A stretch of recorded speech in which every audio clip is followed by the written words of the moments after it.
everybody, welcome back to the next part in my Creating a Great Tone series for our Line 6 Helix. I wanted to do an interesting video today talking about something that I've heard a lot of complaints about. People will say, and especially, a lot of people watch my videos and see that I might use a fair bit of processing in a signal path. I've got a compressor at the end and I've got an EQ at the end, and then we're doing high cuts and low cuts. We're adding reverbs, we're adding delays, we're adding, split crossover technique that I've did a video about a long time ago that I use in a lot of my presets. We need to add IRs and we need to do this. And we get this idea that, and some folks get the idea that the Helix is just this complex beast that can't be tamed, and that it's impossible to get a good sound out of it unless we have some sort of recording engineer degree or whatnot. Or that, the stock cabs are terrible, and I'm not saying that IRs are bad by any means. There's some pretty amazing ones out there. But what I wanted to do today is just to kind of show that none of that is necessarily true, that we need to do these things to get a decent tone. Think back to the day of, maybe when you got your first amplifier.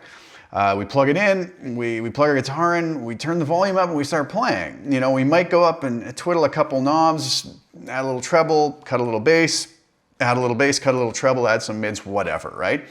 Usually as we kind of grow as a player, we'd add some pedals, maybe a reverb, maybe a delay, maybe an overdrive pedal, and things start to slowly get more complex, kind of like what we can do in the Helix. But what happens in the Helix if we keep things as simple as possible? How does it sound? Well, we're going to do that today. I'm going to just pull up with you as you're watching a blank path in the Helix. I'm going to be using Helix Native today. My Helix is otherwise, I can't really use it today.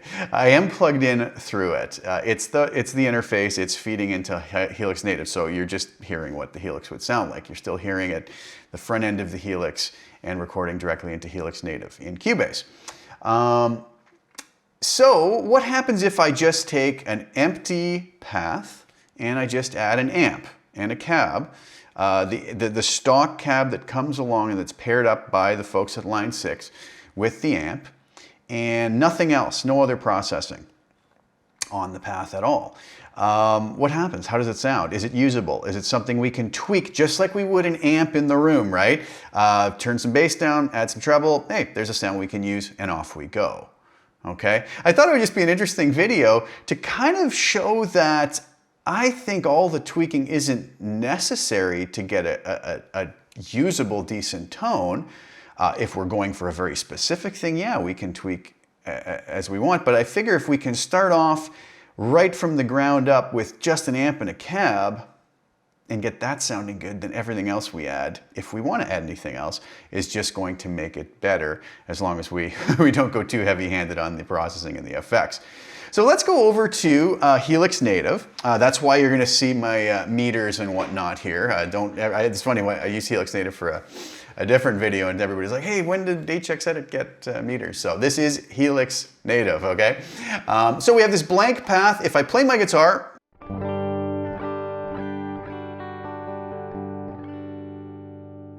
you are simply hearing the direct unprocessed sound coming through the Helix. All right. So let's do this. Let's go to an amp and a cab block. What I'm going to do is pull up the first amp on the list, the Huot 100, see what we have. So there we go. Let's just take a look over here. We have low cuts and high cuts off. It comes up with a 57 dynamic at 1 inch back. And here are the settings. Let's see. I don't even know if I'm going to have much signal going into the DAW. Let's see.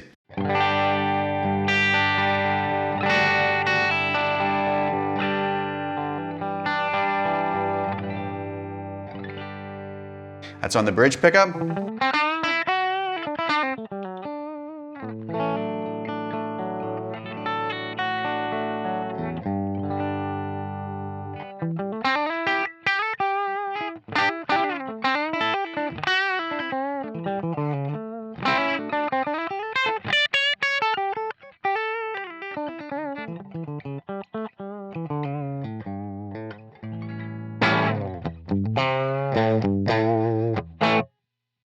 That sounds fine to me. It's going to be very dry sounding, mind you. Obviously, you got to remember when we're, you know, the folks at Line 6 are modeling a cab, you know, the mic on the cab, in this case a 57, we're not picking up any of the natural ambience we would get in just about any room we record in.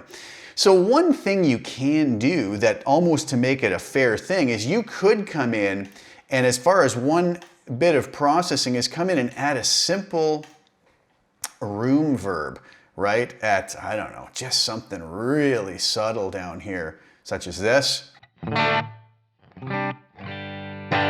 Just to give it the sense of actually being played in a normal environment, which it, you know, anytime we record with the mic, we're going to. But even for this, I'm just gonna leave that off, okay? So we say, okay, well, that's a pretty clean tone.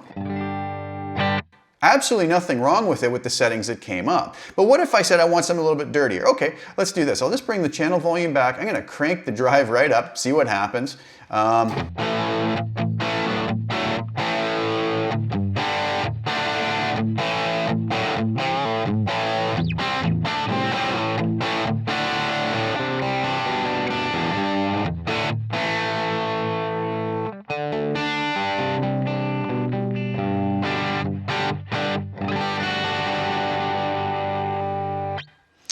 It works, right?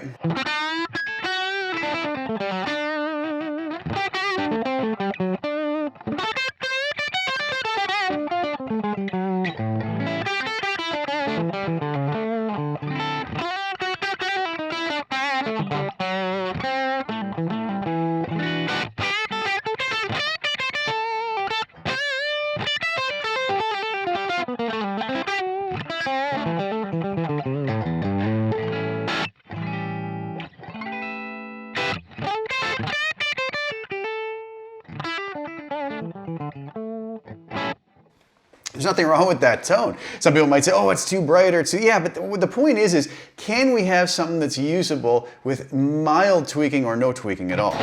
Okay, so that's the Who What 100. Let's go to something else here. I'm just gonna randomly pick some. Interstate Z, I've always liked this amp. So what comes up are these settings here. The 212 Interstate cab with a 421 dynamic 1-inch back. No low high cuts or no lower high cuts at all. So how does this sound? A little bit of breakup.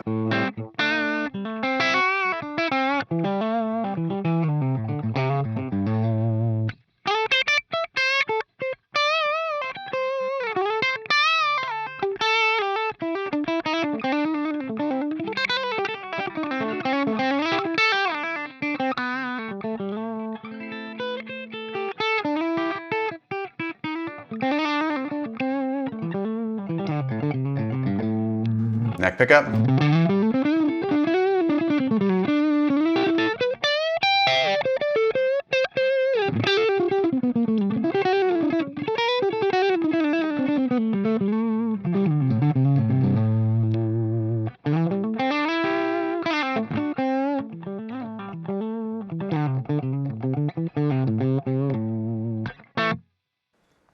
I think it sounds fine. That's totally usable to me. Would I add a reverb? Yeah. Would I add a touch of delay? Maybe. Would I add a compressor at the end? Yeah, probably, just to glue things together a bit. But I could actually get up and play with this anywhere, anytime, and I'm probably gonna be pretty comfortable with it. No low cuts, no high cuts, no nothing, right?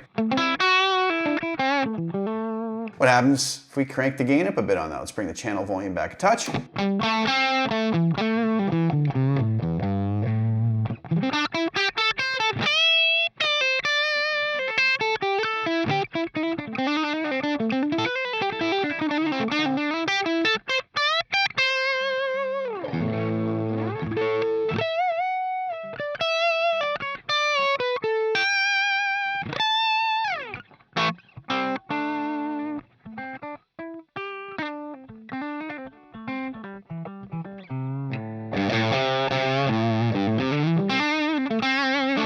See how touch responsive it is. And here's the other thing. I think I've developed over the years the ability to kind of try to adapt my playing to whatever sound I have. And I think that's an important point too, right? A lot of times we go in with this preconceived idea of what something should sound like. And then if it doesn't match that sort of preconceived idea we have, we kind of fall apart and get flustered by it, rather than saying, well, what do I have? What have I been given here? You know, here's a sound that breaks up when I hit it hard, but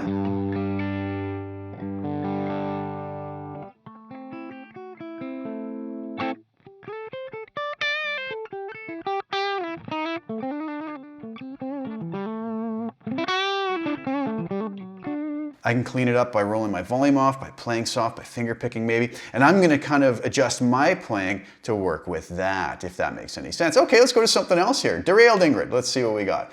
So it comes up with a 412 greenback 20 with a 121 ribbon, one of my favorites. 1 inch back, no low cuts, no high cuts with these settings. Let's see on the bridge pickup.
Again, there's a sound I can get by with right away. Now, what would I do with that if I said, okay, I'm stuck with this, I've got to play with this right away? I might dial some bass out, I might add some treble and presence into that.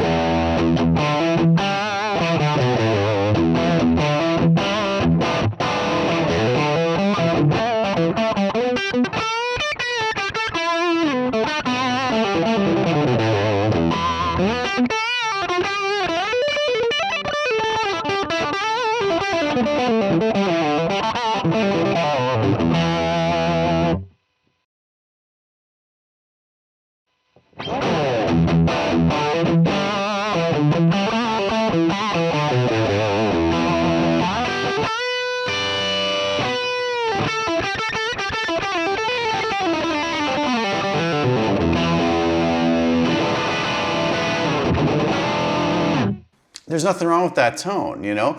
If I was making a record or really had time to dial something else in, would I do something more with it? Yeah, probably, but that works, right? Let's go with something like the Matchstick Channel 2, another favorite amp of mine. Here it comes up with the 212 Match G25, 160 ribbon mic, 1.5 inches back, no lower high cuts with these settings.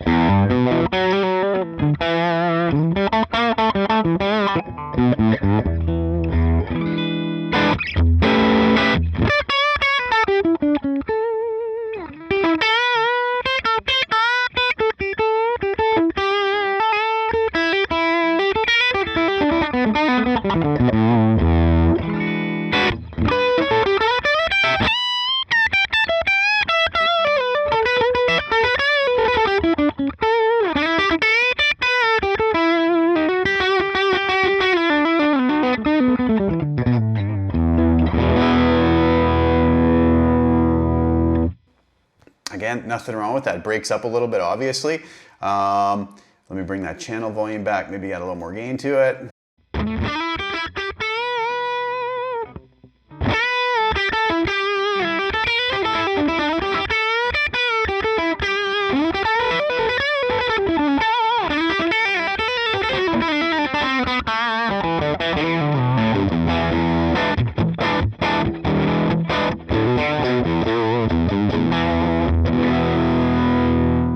Clean it up a bit.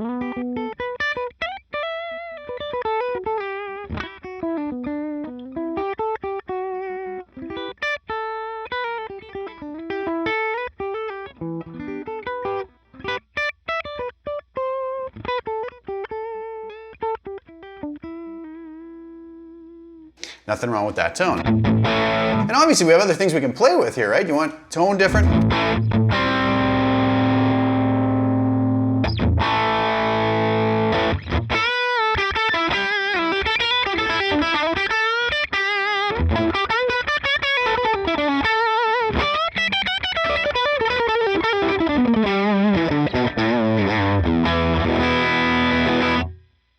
Another nice tone.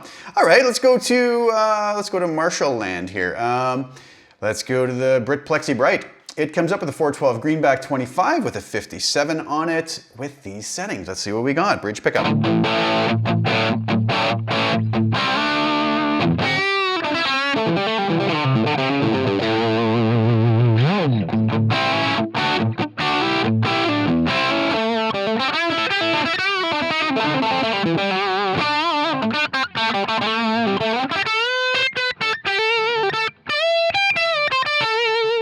What happens if we just open everything up on this? Let's crank it all up. Bass, middle, treble, presence. Bring that channel volume back. Gets a little noisy.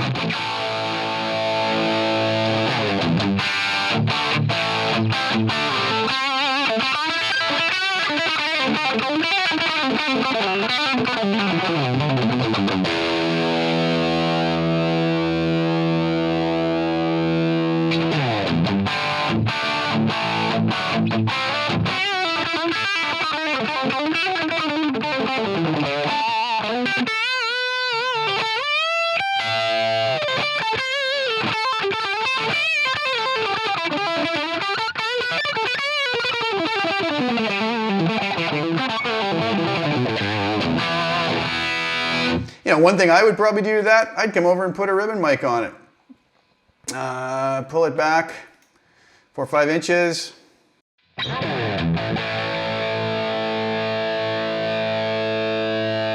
Crank that presence and treble back in.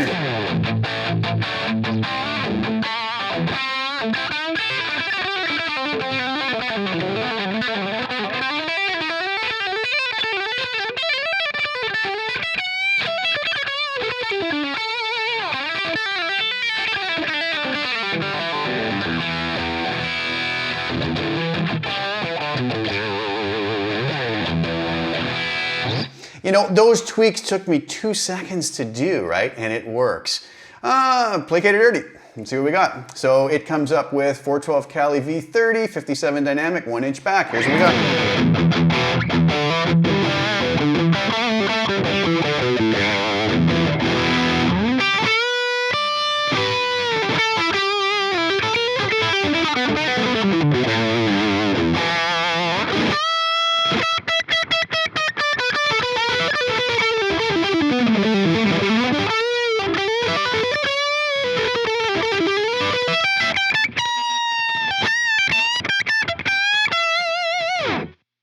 Again, an incredibly usable tone right out of the box. German Mahadiva, 112 lead 80 cabinet with a 401 dynamic, 4 inches back, and these settings.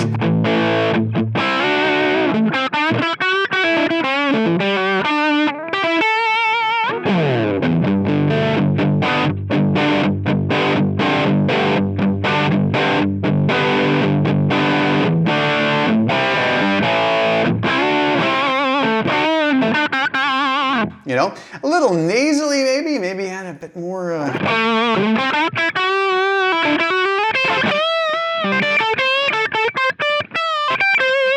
Again, a lot of that's probably coming from the microphone itself. You want a little more gain on that?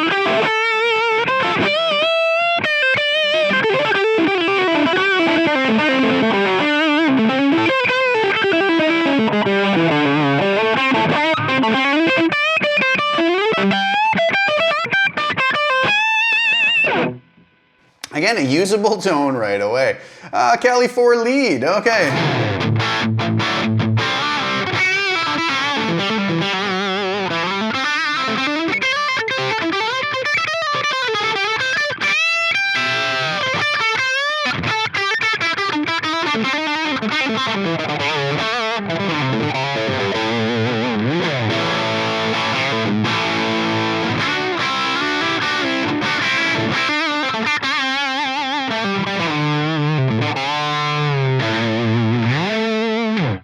Again, nothing touched, usable tone.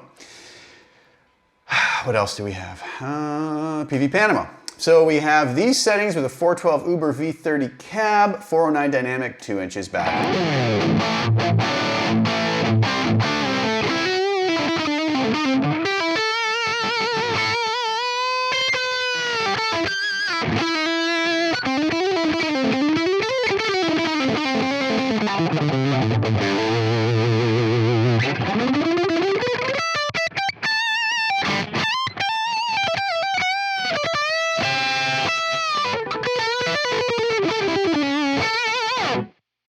Again, usable right out of there. Let's take something real heavy with a fatality maybe.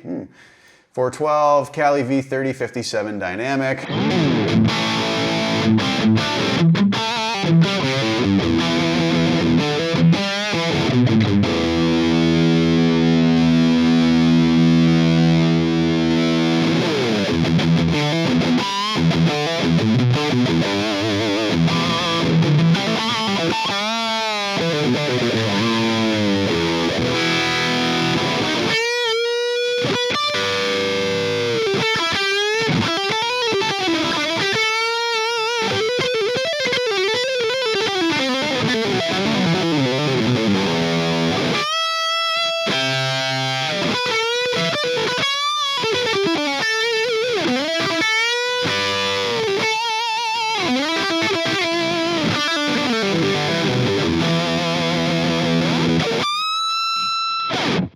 Is that a tone I would dial in myself? Probably not, but I can make it work, you know?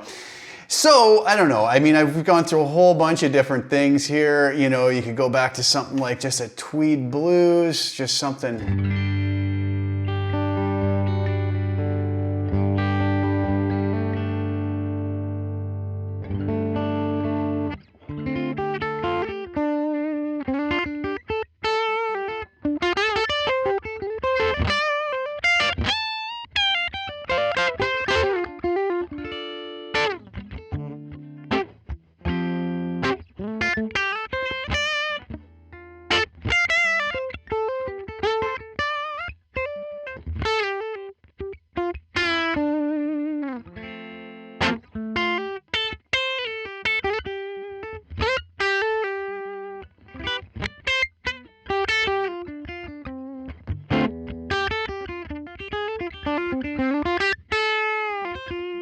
You might find that a little bottom heavy. Maybe pull the bass out, you know?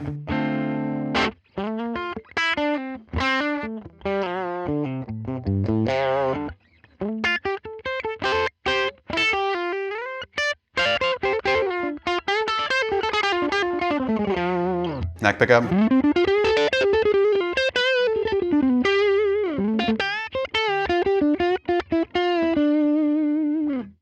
You know, so the point is, there's a million tones in here. It doesn't take a lot of hard work to get them sounding good. A lot of times it may take us getting our head around the fact that we're listening to something maybe that we're not used to and adjusting our playing to it, dialing your volume back, picking differently, picking harder, picking softer, finger picking, etc. You know. Now this is not to say that, you know, we shouldn't add other things to it. Like I said, I could take any one of these things that any one of these tones that we were messing with, you know, let's maybe go back to the Brit Plexi Bright. Like you said, I instinctively oftentimes will just go put the 121 ribbon mic on, pull it, you know, 4 inches back. I'm just gonna come in here really quickly and put up an LA Studio comp, set both of those to 5. I'm gonna add a touch of room verb, like so. I'm gonna come in and put in a transistor tape, set it to quarter notes, tempo's at 120 beats per minute, feedback around 20%, there, and now I have this.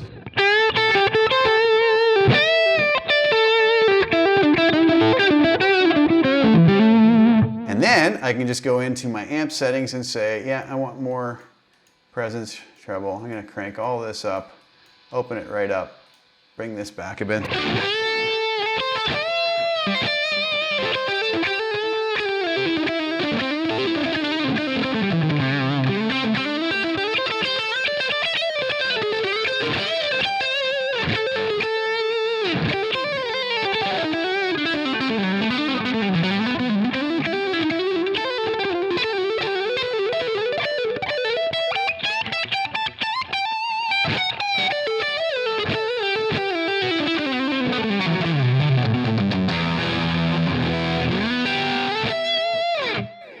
I had a tone I could use. Would I tweak it further? Yeah, but it took me like no time at all to put it together, right? What was the point of this video? I don't know, other than to show that, you know what, it's not hard to get good tones out of here. Pull up an amp, sometimes less is more, right? Let our playing adjust to maybe what we have coming out of it. and start off simple rather than starting off with all the bells and whistles of compression and everything else. This kind of goes against a lot of my other videos where I said, hey, this helps, this helps, this helps. But we also should be able to use it as we would a real amp, where here's our amp in the room. We don't have a whole bunch of things attached to it, you know, compressors and effects and everything else. We should be able to tweak that to get it sounding pretty darn good right out of the gate. So anyways, I hope that was just more of a fun, enjoyable video, and I hope that helps some folks to see what the Helix is capable of without all the fancy nonsense that some folks talk about. No IRs, stock cabs at factory settings. I'm still to get any really horrible tones out of it. So I hope that helps you to maybe look at it a different way and explore it a different way, and maybe get some new tones. Anyways, thanks so much for tuning in, guys. Really appreciate it. Like the video and share it if you don't mind. Subscribe to the channel if you haven't already, and I'll be back soon with a lot more content. Thanks for tuning in, guys, and ciao for now.